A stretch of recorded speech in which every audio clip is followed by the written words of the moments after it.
Benvenuti all'Almanacco. Oggi è giovedì 7 maggio 2026. Il sole sorge alle 5:47 e tramonta alle 20:10. La luna si leva all'una e cala alle 10:08. Oggi si celebra Santa Flavia Domitilla.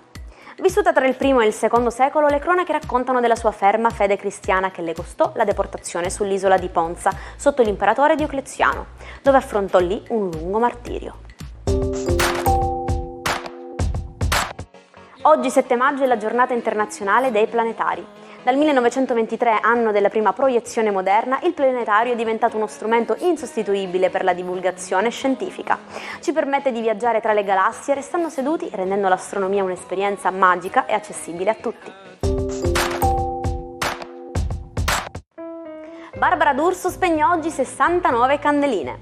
Per oltre 20 anni è stata la regina del pomeriggio della televisione italiana, firmando programmi seguiti da milioni di telespettatori, diventando un'icona dei talk show tra cronaca, gossip e le sue celebri interviste col cuore. Festeggia 39 anni Chiara Ferragni, l'imprenditrice digitale italiana più famosa al mondo che ha rivoluzionato il concetto di moda e di comunicazione. Dopo la fine del suo matrimonio mediatico con Fedez, pur avendo affrontato sfide post caso Pandoro, la Ferragni continua ad essere una figura centrale nel panorama del business globale e dell'influencer marketing.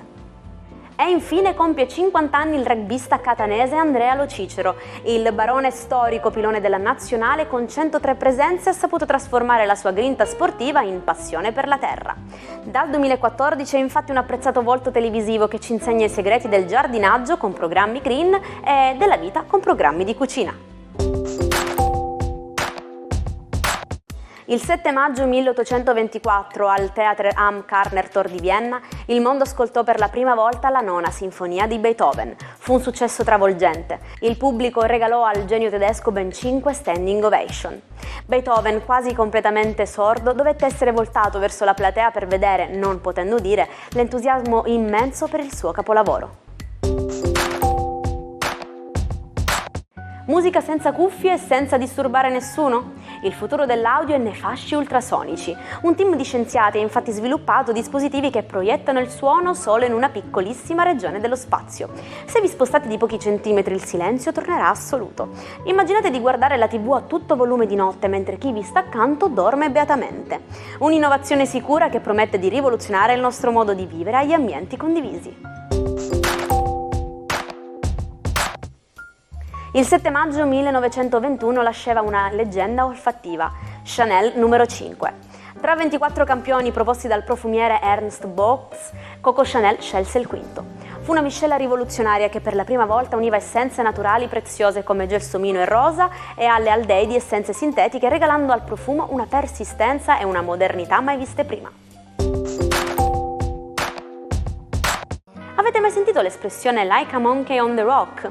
Resa celebre da una battuta al David Letterman Show, si traduce letteralmente come una scimmia sulla roccia. Si usa per descrivere quando qualcuno si sente fortemente imbarazzato o a disagio, proprio come si sentirebbe un primate fuori dal suo habitat naturale, esposto e nervoso su una pietra nuda. Antoine Artaud, un genio tormentato che ha rivoluzionato il teatro con il suo teatro della crudeltà. Segnato da gravi problemi neurologici fin dall'infanzia, Artaud visse una vita sospesa fra l'arte visionaria e il ricovero in cliniche psichiatriche. Morì il 4 marzo 1948, trovato solo nella sua stanza con una scarpa in mano, lasciando in eredità scritti e disegni che ancora oggi sono considerati tra le vette più alte e sofferte della letteratura surrealista. E ci salutiamo con la nostra frase del giorno. Se vedi un affamato non dargli del riso, insegnagli a coltivarlo. Con questo saggio invito all'indipendenza e alla crescita, io vi auguro di affrontare questo giovedì con uno spirito di iniziativa.